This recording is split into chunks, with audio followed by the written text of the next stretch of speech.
let's do a little bit of cardio while we answer some Facebook questions or any questions that anybody may have. You can just pop it in the chat. While I do this cardio, it's low impact, but it's effective because the bike, the tension, it's at the highest, one of the highest tension settings. So even though it's that I'm pedaling really slow, but it's not easy. So that is sort of the version of the incline treadmill when you're walking. This is my version of that. High tension, decent speed, and all lengths, if I can put it that way. While we answer some Facebook questions. Let's see what questions we have.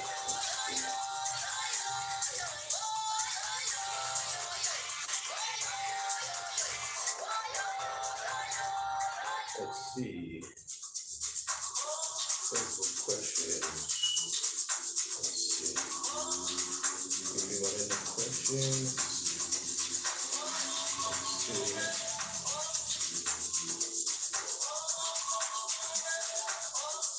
Let's see if we have any questions. Okay, here we go. Right. So the person asked the fastest way to ever lose weight.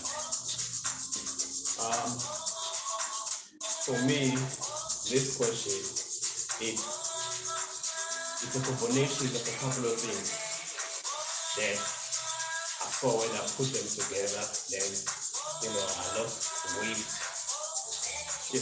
very fast.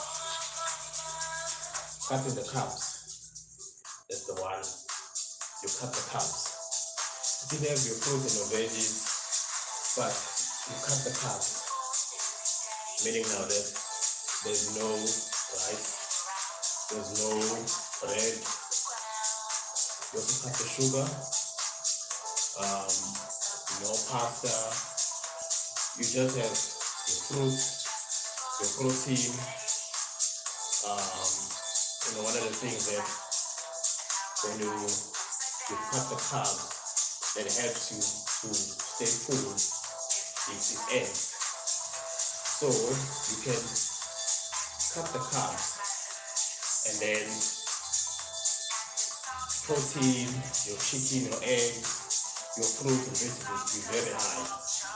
And then also, you can also fast for majority of the day. So the fasting plus cutting the carbs, for me, that is the fastest way.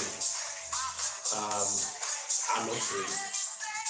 So something to keep in mind if you try to lose weight, you don't have a lot of time or fluctuation, wedding, whatever the case is.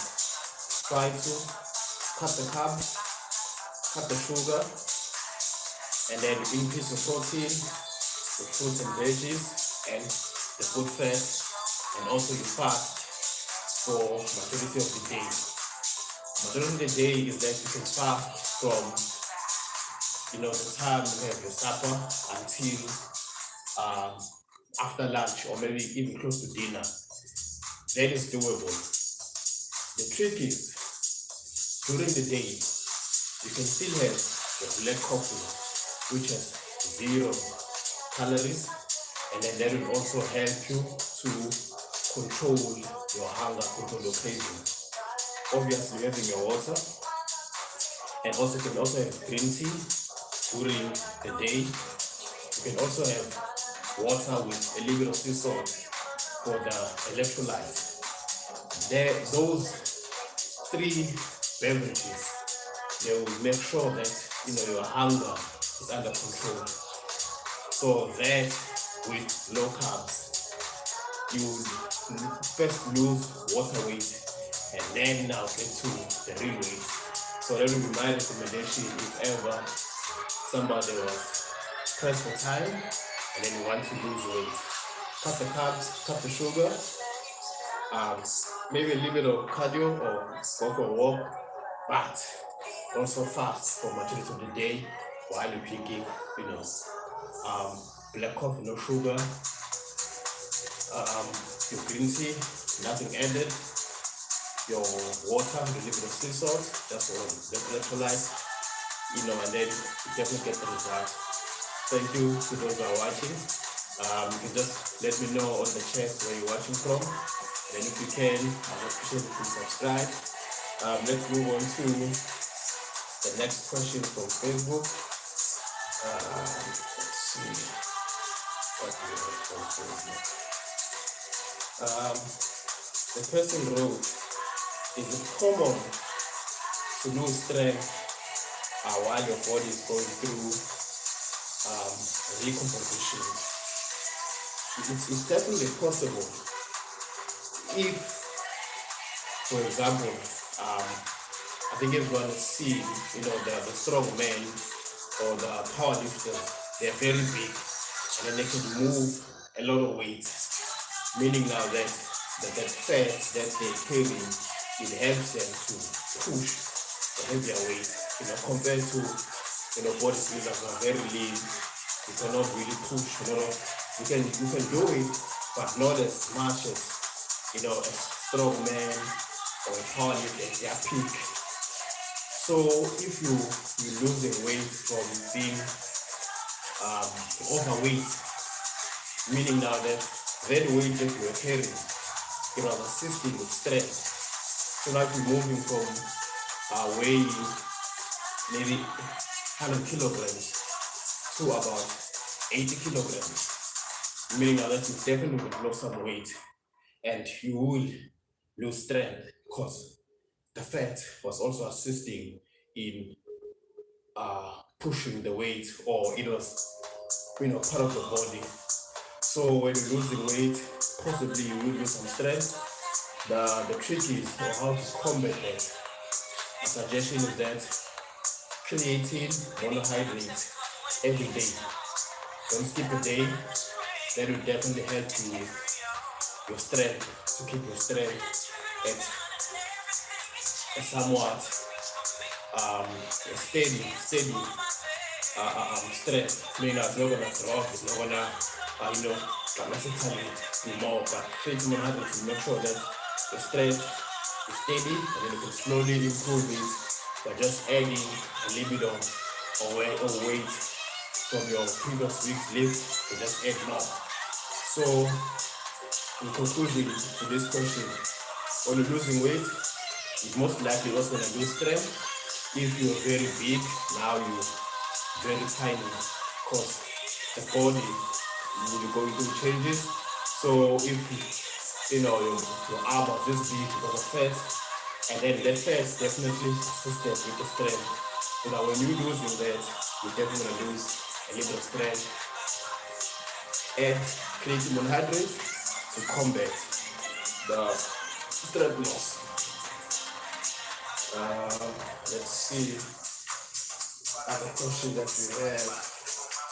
There's one here. Can I ask, when people prep for meals for the week, don't they the food go off? A couple of things that I've learned over time when it comes to prepping your meals for the week. The first one that I learned, shout out to my big bro Jeff. I got this tip from him, is that when you're gonna cook your rice for your meal prep, do not add the salt in the rice when you're cooking it, because that will sort of speed up it's gonna spoil quicker if you add salt while you're cooking it.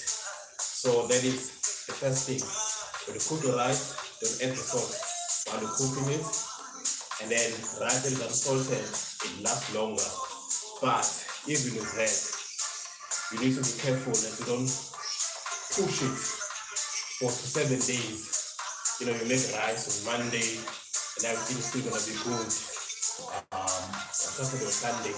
I think with rice, 3 days, you can push it to 4 days, but 3 to 4 days, that's the max. But now with the rice, make sure that when you're cooking it, you don't add the salt in the pot. You add the salt when you're eating the meat with the rice. So that's the first tip. The second one, when it comes to your protein, you cook your protein, but you don't cook it all the way. So now, for example, if it takes 10 minutes for chicken breast to be cooked and ready to go, you cook it for about 7 minutes. And then in that state, then you freeze it. And then what you do is that in the morning or in the evening, you take that 70% cooked chicken or steak, whatever, you put it in a pan with a little bit of olive oil or with a little bit of water, whatever the case is, and then you complete the cook process. So now meaning now that you don't cook chicken or beef and then leave it in the fridge below not the freezer, but the fridge itself. So you cook it 80%, and then you freeze it. And then now you must obviously weigh it and pack it accordingly for each day. So now the day before or in the morning, you can just take your chicken or your beef that is frozen and 80% cooked, throw it in a pan, and then just cook it all the way 100%, and then you're good to go. When it comes to veggies, you don't need to make veggies from early in the week. What you can do is that you can buy frozen veggies, and then you can make them every day by just popping them in the microwave for 3 minutes, and then you're good to go. So, just to wrap up on this question, any tips, for prepping, for meal prep for the week? Cook your rice, but don't cook the salt in the rice. Cook your protein, but not all the way. Cook it about 80%, and then portion it accordingly, and then put it in the freezer. And for each day, you take your 80% cooked protein, you put it in a pan, and then you cook it to 100%, and then you're good to go. Then the protein is ready to go, somewhat fresh. And then when it comes to veggies, buy frozen veggies. Each morning or whenever you're cooking your meals, you just pop them in the microwave for about 3 minutes, 4 minutes, and then put some veggies, and then you can just sprinkle some, good fats, olive oil, macadamia oil, and then you're good to go. So that is the tips on meal prepping for the week. Okay, there's one last question that I didn't ask. If you could work out with anyone, who would it be? I read this question before I went live, and I thought about it. I have to think about it. I was thinking between two guys. I got introduced to bodybuilding in the early to mid 2000s, and then at that time it was Kai Green and Phil Heath for most of the time between 2010. I think Phil Heath won his first Olympic in 2010 or 2011, but between 2010 and 2015 it was Phil Heath and Kai Green and fighting off for the Olympia. So the option, if I had to train anybody, it was between those two guys. And then I would just go to Kai Green, and definitely during the training I will not have my headphones on, so I can soak up, all that philosophy, all, that knowledge that we'll be sharing. If anyone has ever watched any of Ty Green videos, either in the gym or outside the gym, is that man is very philosophical, and then he takes that philosophy mindset and then he put it into bodybuilding and training, and then it sort of changes the way you see training. So definitely, if I have to train with anybody, it will definitely be Ty Green. So I can soak up the knowledge, get the tips. Because if you remember, or if you've seen a picture of Ty Green and Phil Heath next to each other, it's like Messi and Ronaldo. A lot of people, all the scholars who can put it anyway, they say Ty Green is hard work, pure hard work. It got him to that stage, and then Phil Heath is gifted, genetically gifted. Same with Ronaldo and Messi. I've heard a lot of football scholars who say that Ronaldo built himself up with hard work. There was some talent, but there was more hard work. Messi is more talent and hard work, but talent is undeniable. So, as I was saying, that between Phil Heath and Ty Green definitely was more hard work that got him to, that stage or that top level in bodybuilding.